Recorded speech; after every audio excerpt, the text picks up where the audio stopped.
Hey now, what is up everybody? My name is Mike Brown, aka ReviewKingMB, and guess what I just got done watching? And laughing my ass off, mind you, while doing so, Scream, the MTV TV series. This is Season 2, Episode 8, entitled Village of the Damned. Based on that horror movie from 1995 with Christopher Reeve. Yes, that classic horror movie. That's what we're using for the title of this episode. I don't know why, by the way, but we did. The beginning of this episode, we see Audrey in bed. She's sleeping, and blood starts dripping down on her face. She wakes up, she looks up, and she sees blood on the ceiling saying 12 down and something more to go, 8 more to go. I forget what it said. She wakes up, she's like, what the fuck? She sees that there's more blood, another message written on her mirror. Now look, I know that other movies have done this before. I first instinctively think of I Know What You Did Last Summer. I love that scene where Sarah Michelle Gellar wakes up and her hair's been cut off and she sees the message on the mirror. But for this to have it in blood and on both their mirror and ceiling... Really? Really? A little over the top? Just a little bit? And then, like, how did he get it on the ceiling? How? How did he do all of this while she was sleeping without her knowing or hearing him or realizing it? Like, come on. Come the fuck on. I guess Audrey is a very heavy sleeper. Then we see at the school... most of our main characters are talking together at a table and they're discussing the recent events and how crazy stuff is going on. And guess who's sitting with them? It's Noah, Zoe, Audrey, and weirdo number 2. What the fuck? What the fuck? Why is he sitting with them? Why is he talking with them? Why are they being friends together? Look, I know some of them felt bad for him getting his ass kicked by all the other high school kids and whatnot, so maybe they're trying to make it up to him by saying, hey, come sit with us. But last I checked, he was pissed at all of them, especially Audrey. He hated them. But he's just sitting there, and he's happy to be there.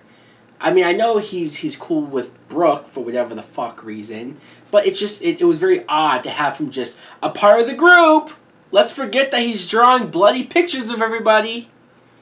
And then we see Emma she just goes to the sheriff and tells him the truth about everything. Even Karen's cousin and how they were there and whatnot.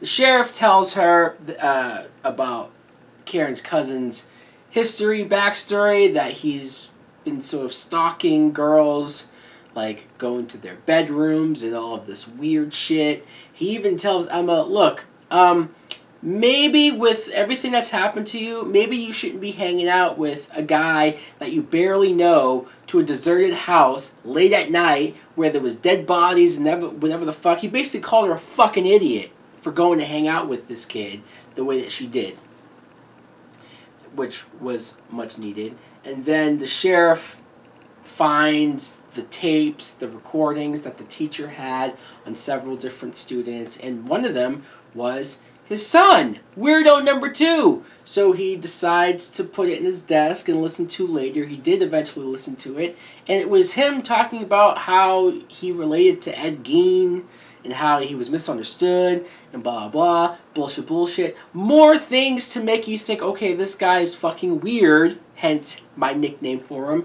and that he's probably at least one half of the killer, if not just the sole killer.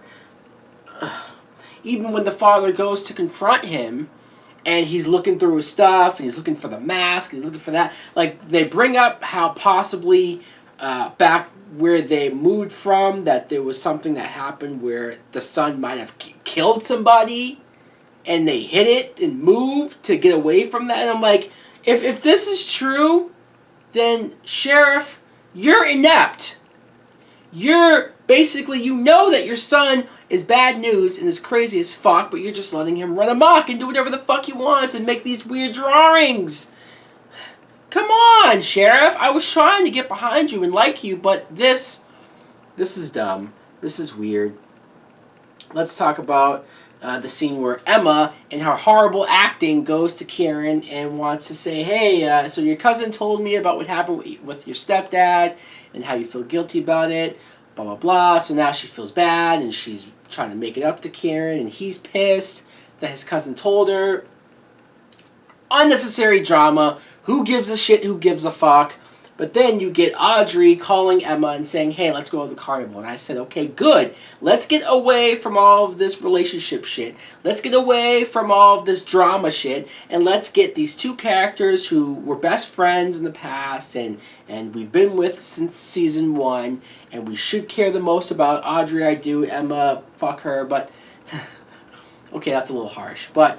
so the two of them are together at this carnival trying to bond. I'm waiting for Audrey to tell her finally the truth and get it off her chest. And maybe Emma will forgive her and understand until Weirdo75 shows up, Kieran's cousin. He wants to talk to her and explain things. Mind you, earlier he asked her out on another date.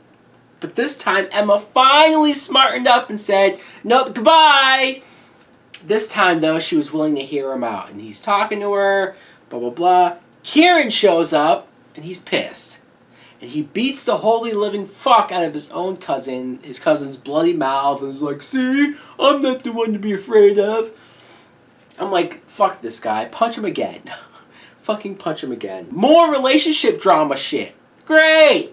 Noah and Zoe are a very happy couple, very much already in love, it seems like. They're lollygagging around, taking pictures of each other in the booth, and they're making out. And again, I don't care about these characters. I'm caring less and less about Noah ever since he's been smitten with this girl who just gives him complete blue balls by the end of the episode. Hey, for the third or fourth time, let's go back to your place and make out, about to have sex, and then I'm just going to stop in the middle of it. Why? Because somebody else called you. You can't get phone calls from anybody else if we're a couple. What? What? Fuck you, Zoe. That's another strike against you. That might be the second or third. I've lost count. Back at the carnival, though, Brooke gets drunk before she wants to give a speech. She gets on stage and she's drunk and she's spewing about Jake and all this crap. Honestly, I'm so over Brooke at this point. The beginning of the series, she started off as kind of the slut character and your typical, but over time I thought she grew some dimensions and I thought she became more interesting. This season, they've stripped away all of those dimensions. This season, they've made her just the dramatic, overly crying, overly emotional. Like, she's so fucking in love with Jake, apparently, that she just can't get over this. And she's just been whining and moping for the last 7 or 8 episodes. What the fuck? Get over it, bitch! Move on! But what she moves on to is even worse, because now she's getting close to Weirdo number 2. And she invited him over her house to apparently just, cuddle with her? And the way how he just came into her window, creepily, and didn't say a word, by the way. She's like, oh, thanks for coming. And he doesn't say hi. He doesn't say, how you doing? He doesn't say, yeah, it was crazy to climb up through your fucking wall and get in your window and do all this shit. No, he just creepily gets in the bed and stares up at the ceiling, plotting his next murder. I swear, this character has to go. Now, there was a cop who was supposed to be following Emma, but did a horrible, piss-poor job at doing so because somehow he missed her. She got a text or a phone call or a video chat or whatever the fuck of Kieran being kidnapped. So she's like, holy shit, I gotta get away from the group. I gotta run away. She gets into this fun house thing, and she's running around being dumb Emma like she always is, and she can't find anybody. She's running in circles, and I'm just like, I guess this is supposed to be scary, but I'm sitting here laughing at how dumb of a main character we have, and the piss-poor acting as well. The cop, of course, because he's black, gets killed, thrown through a window. I'm pretty sure he died. If he didn't die, he got badly injured. We didn't see much more of him after that. And then you see the killer. Emma grabs a gun, shoots at him. It looks like she just shot at the mirror like an idiot. Like, you're in a fun house, Emma! But then the killer and Emma both kind of run out of there, and everybody's out in front. The cops, too, and everything. Maybe they heard the gunshot. They tell Emma to put the gun down. They look like they almost try to arrest her, which is hilarious. And then they take... because, like, there's somebody with the killer's mask on right in front of them, but they go to handcuff Emma. And then they take the mask off of the killer, and it's Kieran.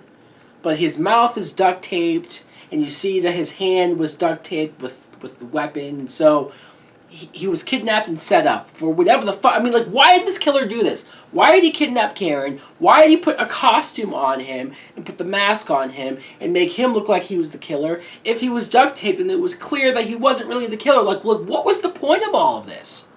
What type of mind games and head games is this? You're killing time. You're wasting time, writers, because none of this plan, none of this motive of the killer makes sense. Go rewatch Scream 1, 2, 3, or 4. I'll even take the shittiest Scream movie, and the killer's plot will make 100 times more sense than any of this bullshit going on. Seriously, this is so fucking stupid. You get Kieran saying he's sorry to Emma, which, mind you, he didn't die. Emma shot at him. I was hoping she had killed him. That would have been fucking nice. Like, remember how in Scream 2 when Sydney accidentally got her boyfriend, Jerry O'Connell, killed? And she felt bad about it? We should have done that here because there's really nothing interesting or left for Kieran to do. But no, they kept him alive, and he explained to her the story about his stepfather. Who gives a shit? Who gives a fuck? So no characters died. Yay! We're just treading along. We're just dragging our knuckles along with these episodes because nothing substantial is happening ever. Anyways, guys, clearly I did not like this episode. It sucked gigantic balls. But let me know in the comments below if you agree or disagree. It's okay if you liked it. I just didn't. Thanks for watching. Like, comment, subscribe. Later. Please won't you save my desires on fire? Sometimes you need a little peace at home. I'm tired, but so wired. Come follow me and I can lose you. Come follow me and take a trip to the dark side, waiting for the perfect moment that I put it in ya.